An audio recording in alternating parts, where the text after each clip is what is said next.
So on Thursday, there was a New York State Democratic primary. Now, this was a really big election, a really big primary, which was headlined with the race of Andrew Cuomo versus Cynthia Nixon for the governor's seat. Very powerful, very, very huge position. You also had, of course, other smaller races, for example, the Attorney General's race with Zephyr Teachout. Now, she would have been the most powerful Attorney General in the country. Now, unfortunately, the reason that I'm saying could have been is because they ended up losing. Now, overall, Cuomo won the primary against Nixon. Teachout lost her bid to become AG, and of course, Jumaane Williams also lost his bid as well. Now, as with every time there is a primary election in New York, there comes along with it a flood of complaints from voters that have been on the receiving end of voter suppression. Now, Law and Crime writes, in a series of tweets beginning mid-morning on Thursday, New York Magazine author Rebecca Traister detailed her own purge from Democratic Party voter rolls, despite the fact that she has voted from the same address for the past 4 years. Traister noted that she wasn't the only one experiencing some issues. So I talked about this a little bit yesterday, not in the clips that were up, but in the live show. And a lot of people were saying, I've been disenfranchised. I'm not showing up in voter rolls. I'm being re-registered to a different party. And so here are more personal accounts. Now, Rebecca Traister, going to her tweet, she says, so folks, if Cynthia, Jermaine, and Zephyr or Zelnor loses by a single vote tonight, just wait for the affidavit ballots to come in. Now, those are, she's making a joke, but because those are deeply unreliable, there's a good chance that those affidavit ballots are never counted. Now, she also notes, this was 8:30, and the poll watcher who helped me said I was the second person she'd spoken to who had this problem. Another woman who said she was an active regular voter and not in the books. Now, Traister's thread had continued, and she's not the only one who'd had a long Twitter thread about this.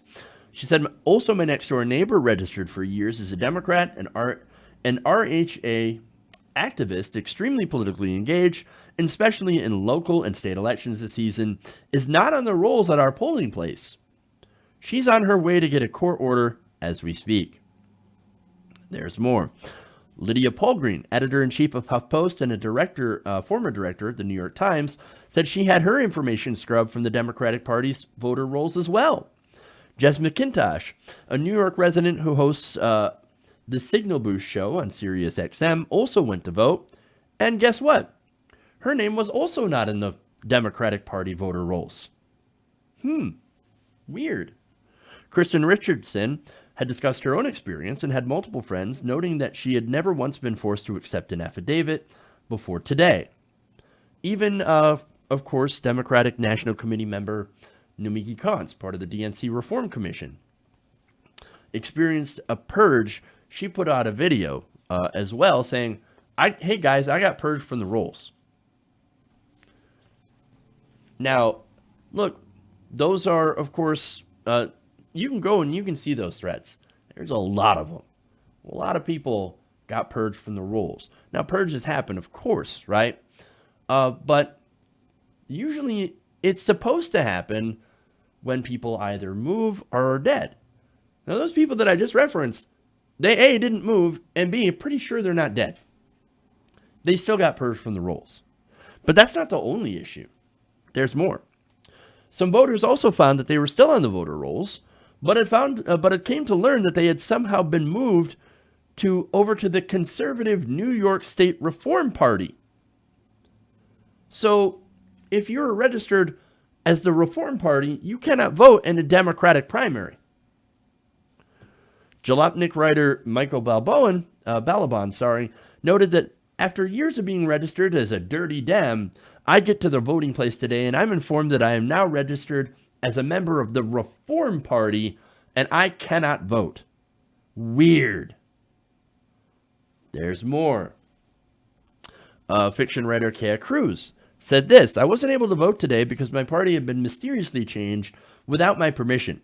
I filled out an affidavit and hope my vote eventually counts, but this is a reminder that our voting systems are messed up no matter where you go.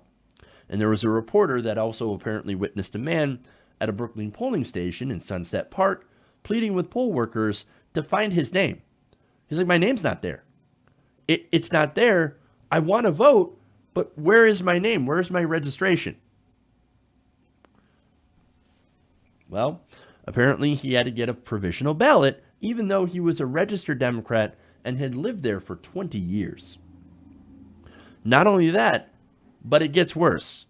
Now, you might think, okay, look, a lot of people, there could be mistakes, there could be errors in the voter roll system, or, you know, some weird purges. Now, look, back in 2016, we've seen this. We saw hundreds of thousands of people, 200,000, I believe, purged from the voter rolls before the 2016 primary, in which, of course, Hillary Clinton had won, and that was basically the end of Bernie Sanders' campaign. Lose New York and California, you're done. Well, we saw that back in 2016. Right now, there are no numbers as to how many people were purged yet, but there needs to be an investigation. Now, as I said, it gets worse than that. And this next piece of information makes you think, wait a minute, this may be calculated. Now, there was one elected Democrat that appears to have taken part of New York's infamous Election Day shenanigans. Large numbers of voters reported that received a text message from New York State Senator Marisol Alcantara with incorrect voting information. Well, isn't that weird? So, here you have a registered establishment Democrat, an incumbent, who is giving you incorrect voter information. Weird. There was also a letter that was circulated by the New York City Housing Authority imploring all residents to stay home on Election Day. Son of Baldwin pointed this out and said, on New York primary day, NYCHA asked its residents, mostly people of color, to remain home from 8 to 4 for an apartment inspection. We just happened to schedule this apartment inspection on voting day. What a weird coincidence. Weird. Look, there is a reason that people say now that New York is where progressive dreams go to die. Well, that's exactly what happened. Their voter system with the purges, and you can't say that these people weren't purged. They were absolutely purged, wrongfully purged from the voter rolls, couldn't vote. And look, New York, that's not the only problem that's happened in New York. You have to register at least a year before in order to be able to vote at all. And then you have to constantly check to see if you're still registered, and if you're registered as a Democrat, that you're not accidentally re-registered as part of the Reform Party, and therefore cannot vote in a Democratic Party primary. This is electoral fuckery. I said it before when New York purged their voter rolls during the 2016 primary. They did it, and they were going to do it again, and that's exactly what happened. And here we had a lot of great progressives that were running for important, powerful seats. Now, there is some good news. The IDC Democrats got knocked out. Just about all of them. I think there were 6 or 7 that got knocked out yesterday. The IDC is no more. I mean, look, Cuomo, and just to go to see how just talk about the corruption of Andrew Cuomo. He said, I have nothing to do with the IDC Democrats. No. They went on their own to go and caucus and help Republicans. Well, then how come you had a dinner when Cynthia Nixon started running where you told the IDC, we don't need you anymore? And then guess what? They disbanded. You don't think that he was in control of the IDC? Again, that the entire purpose of the IDC was to kneecap progressives. That was it. To kneecap progressive not candidates, but progressive legislation. To give Cuomo cover. For him to say, what could I do? It was the IDC. It's not my fault that we didn't get single payer. I'm not saying that nothing progressive came out of New York during his tenure, but come on. Most of what he did was social issues, which is good, but the real test of a progressive is how they vote on economic issues. So, again, this is why I call this electoral fuckery.